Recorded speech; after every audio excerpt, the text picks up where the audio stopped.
বাংলাদেশে নতুন পরিস্থিতিতে বা বিদ্যমান পরিস্থিতিতে হিন্দু সম্প্রদায়ের মানুষেরা অস্তিত্ব সংকটে পড়েছে, এমনটি মন্তব্য করেছে ঢাকায় পূজা উদযাপন পরিষদের নেতারা বা পূজা কমিটির নেতারা। এই রিপোর্টটি আমি যখন প্রথম আলোতে দেখি তখন আমি একটু আটকে উঠলাম এই কারণে যে কি এমন হলো বাংলাদেশে যে হিন্দু সম্প্রদায়ের মানুষেরা অস্তিত্ব সংকটে পড়েছে।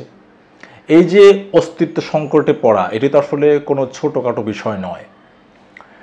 এ নিয়ে প্রথম আলোয় যে রিপোর্টটি প্রকাশিত হয়েছে সেখানে বলা হচ্ছে যে জুলাই গণ অভ্যুত্থানের মাধ্যমে যে বৈষম্যহীন রাষ্ট্র ও সমাজ প্রতিষ্ঠা প্রত্যয় ঘোষিত হয়েছে, বিরাজিত পরিস্থিতি তা ধারণে ব্যর্থ হচ্ছে বলে মনে করে বাংলাদেশ পূজা উদযাপন পরিষদ ও মহানগর সর্বজনীন পূজা কমিটি।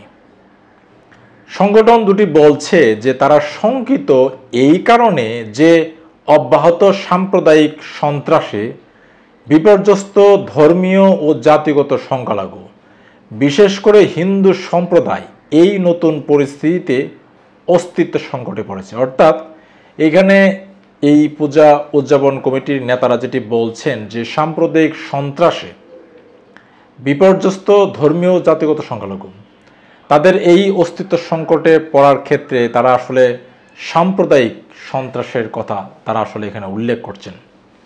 শ্রীকৃষ্ণের জন্মাষ্টমী উৎসব উপলক্ষে সাংবাদিকদের সঙ্গে মতবিনিময় সভায় শুক্রবার অর্থাৎ 15ই আগস্টে তারা এই মন্তব্য করেন। মতবিনিময় সভায় লিখিত বক্তব্যে মহানগর সর্বজনীন পূজা কমিটির সভাপতি জয়ন্ত কুমার দেব যেমনটি বলছেন যে ফেসবুকে ধর্ম অবমাননার কথিত ও পরিকল্পিত অভিযোগে দেশের বিভিন্ন স্থানে এক ভয়াবহ পরিস্থিতির সৃষ্টি হয়েছে। এই ক্ষেত্রে অতি সম্প্রতি লালমনিরহাট ও রংপুরের গঙ্গাচড়ার ঘটনা উল্লেখ করতে হয়। ধর্মীয় সংখ্যালঘু নির্যাতনের এই নতুন কৌশল গভীর শঙ্কার ও উদ্বেগের জন্ম দিয়েছে। তারা যেমনটি বলছেন যে কেউ যদি ধর্ম অবমাননা করেন, তিনি যে ধর্মেরই হন না কেন, তার বিচার ও যথোপযুক্ত শাস্তি দাবি করেন তারা। কিন্তু এর আগে নিশ্চিত হতে হবে যে কাজটি সত্যি তিনি করছেন কিনা। দুঃখের সঙ্গে তারা লক্ষ্য করছেন যে নিশ্চিত হওয়ার আগেই ব্যক্তিকে অভিযুক্ত করে নির্বিচার পাড়ার পর পাড়ায় হামলা চালানো হচ্ছে, লুটপাট অগ্নিসংযোগ করা হচ্ছে, নারী নির্যাতনের শিকার হচ্ছেন প্রকাশ্যে। তিনি যেমনটি বলছেন যে যারা ধর্ম অবমাননা করেন তাদের শাস্তির পক্ষে তিনি, কিন্তু তিনি যেটি বলছেন যে আগে আইডেন্টিফাই করা উচিত বা আইডেন্টিফাই করা হোক যে কেউ অপরাধটা আসলে করেছে কিনা, তারপর আসলে তার যথোপযুক্ত শাস্তি হওয়া উচিত। এটা ঠিক যে বাংলাদেশের বিভিন্ন জায়গায় যখন এই অভিযোগগুলো হয় তখন দেখা যায় যে পুলিশ কোনো ইনভেস্টিগেট করার আগেই দেখা যায় যে বিভিন্ন জায়গায় হামলা চালানো হয় এবং অনেক অভিযুক্তকে মেরেও ফেলা হয়। আসলে আমি মনে করি যে এই বিষয়গুলো যখন মানুষ নিজের হাতে আইন তুলে নেয় তখন দেখা যায় যে একটি বাজে একটা পরিবেশ তৈরি হয়, আসলে একটা আতঙ্ক তৈরি হয় আসলে এলাকা জুড়ে। সেই জায়গা থেকে আমি মনে করি যে এইখানে সরকারের অনেক বড় ধরনের ব্যর্থতা রয়েছে, পুলিশেরও বড় ধরনের ব্যর্থতা রয়েছে। আমি ব্যক্তিগতভাবে মনে করি যে এই জিনিসগুলো আসলে একটা সিস্টেমেটিক ওয়েতে হওয়া উচিত। কেউ যদি অপরাধ করে থাকে তাহলে এর যে শাস্তি দেবেন সেটা তো অন্য কোনো মানুষ দিতে পারেন না, সেটা হওয়া উচিত রাষ্ট্রীয় যে আইন রয়েছে, সেটা হওয়া উচিত রাষ্ট্রীয় যে পুলিশি ব্যবস্থা রয়েছে তার মাধ্যমে।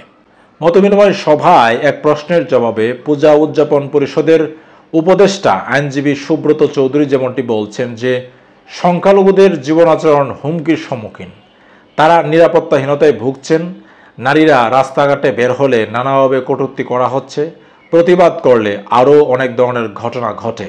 এই অবস্থায় সংখ্যালঘুরা হীনমন্যতায় ভুগছেন। তিনি যেমনটি বলছেন এখন এই সমস্যা শুধুমাত্র হিন্দু সম্প্রদায়ের নারীরা যে এই সমস্যা ফেস করছেন তা কিন্তু নয়, যারা মুসলিম বা বৌদ্ধ বা খ্রিস্টান এই সম্প্রদায়ের মানুষরাও কিন্তু নারীরা বিশেষ করে তারাও কিন্তু এই নিরাপত্তাহীনতায় ভুগছে এবং রাস্তাঘাটে বের হলে অনেককেই দেখছি যে কটূক্তির শিকার হন। সেই জায়গা থেকে আমরা দেখে আসছি যে 5 আগস্টের পরবর্তী সময়ে বাংলাদেশের যে পুলিশি ব্যবস্থা বা যে ল অ্যান্ড অর্ডার সেটা আসলে অনেকটা ভেঙে পড়েছিল 1 বছর হয়েছে ডক্টর মোহাম্মদ ইউনূসের সরকার, কিন্তু আমরা দেখছি না যে এটা আরও উন্নতির দিকে যেতে। কিছুটা উন্নতি হয়েছে সেটা বলাই যায়, বাট আমরা দেখছি যে এখনও বিভিন্ন জায়গায় মানুষ চুরি, ছিনতাই, রাহাজানি বা একটা মানুষের নারীদের বিভিন্ন জায়গায় কটূক্তি করা, হেনস্থা করা, এগুলো আসলে হচ্ছে। তো সেই জায়গা থেকে আমি ব্যক্তিগতভাবে মনে করি যে সারা দুনিয়াতেই যেসব দেশের সংখ্যালঘুরা রয়েছেন, আমি যদি আসলে সংখ্যালঘু টার্মটা আসলে ইউজ করতে চাচ্ছি না, তারপরেও বলছি, তো সেই জায়গা থেকে যখন হামলার তারা শিকার হন তখন কিন্তু সারা দুনিয়ার মিডিয়াতে আসলে ফলো করে প্রচার করা হয়।